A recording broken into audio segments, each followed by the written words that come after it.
Hey everyone, Procreate Dreams 2.1 has been released to the public. Let's dive into a hands-on look at the new features and updates. And probably the biggest update of 2.1 is the new flipbook. So you have the ability to go from the original flipbook to a mini, more focused flipbook, which allows you to just scrub through the track that you're on. You also have the ability to play it back as well. Another cool feature is that it gives you also these arrows that allow you to move forward and backward with more precision. So if you're struggling with getting to the right frame, you can use these to easily get where you want to go. In the past, I've definitely struggled with constantly going past the frame that I want, so I'm so glad to see this feature. You can also tap and hold on the arrow to go to the start of your track, or tap and hold to go to the very end of the track, which is really awesome. This has definitely been a really highly requested feature, the ability to just go straight to the start of your track. And it's definitely something that's going to really help speed up workflows. Another cool feature is, as you can see, when you're scrubbing through, there's these little marks. You can actually tap on the mark and it's going to lock you to that frame. And so as you can see, once you've locked in your frame, you can scrub through, and then once you lift away, it'll snap right back to that frame. I find this really useful for when you want to quickly look ahead or back an early part of the animation without losing your spot. And then when you want to unlock it, you can just tap on it to remove the lock. Another cool feature is that, and if you go to settings and then preferences, now you will see a scrub speed setting at the bottom of your preferences, which gives you 3 different options, which allows you to adjust the amount of frames you're scrubbing through. So right now we're on precision. As you can see, when I hit medium, it adds in more frames. And then when I hit fast, it adds even more frames. And so as you can see, like, this is going way faster. These settings are super great for adjusting the scrubbing to the project size and needs.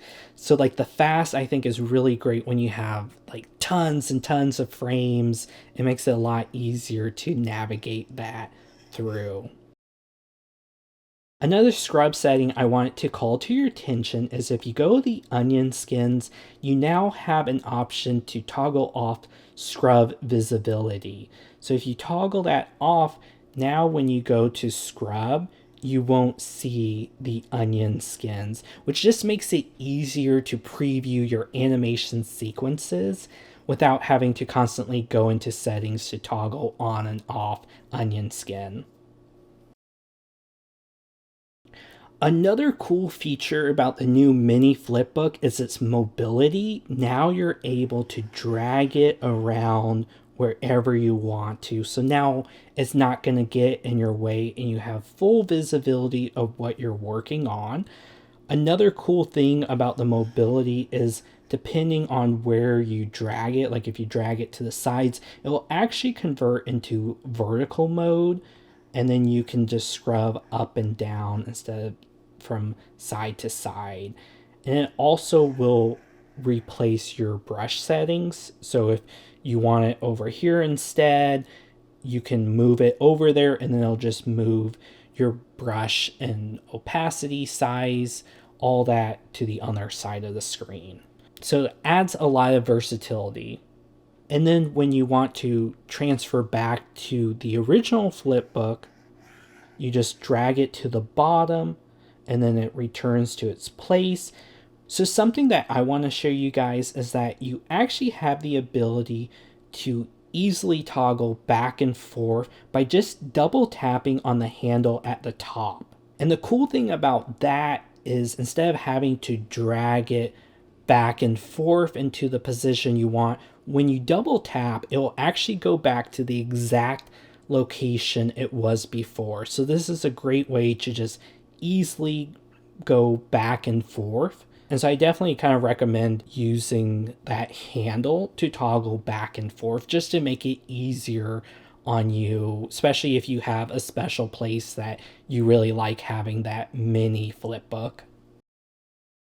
Another helpful workflow update is now when you're using the multi-select tool and you make a selection, and then let's say like you click off of it or whatever, you can now hold onto it to reload that selection. And it works both in timeline mode and flipbook.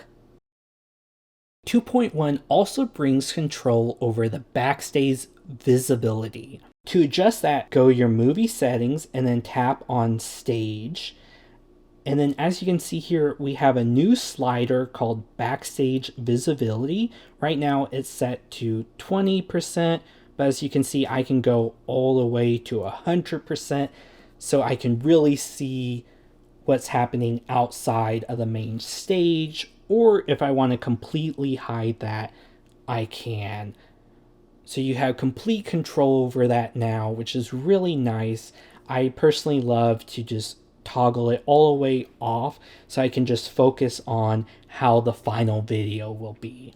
And you may remember from my beta testing video that originally they had a feature that allowed you to solo the flipbook mode, which I personally really loved, and I hope they will bring that back eventually. It worked very similarly to this, except it would hide everything else outside of the flipbook, so you could just focus on what's happening in your frame animation.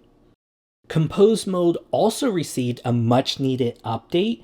Now, while in compose mode, you now have the option to flip an object vertically or horizontally or reset it, all in compose mode, which means you no longer need to create a keyframe just to flip an image.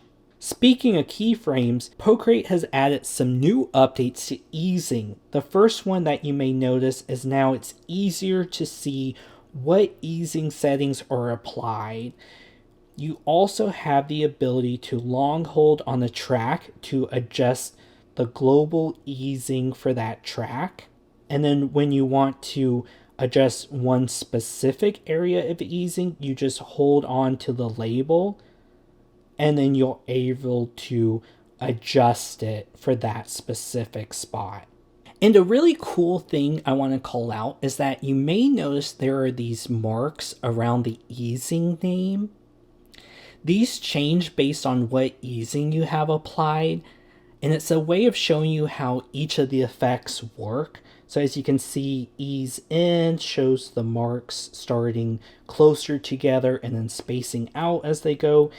Ease in, it starts out closer, then expands, and then goes closer again, representing how each of those easing settings are going to affect your animation, which hopefully will be helpful for beginners who may not understand how each one of these affects the movement. And that's all for the big updates for Procreate Dreams 2.1.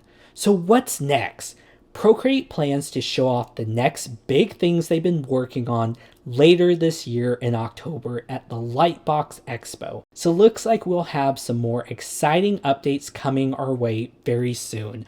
Of course, I'll be sharing any new stuff I find out before then as well. Thanks for watching, and comment down below what new features you like the best and what features you hope they will be sharing in the next update. Bye for now.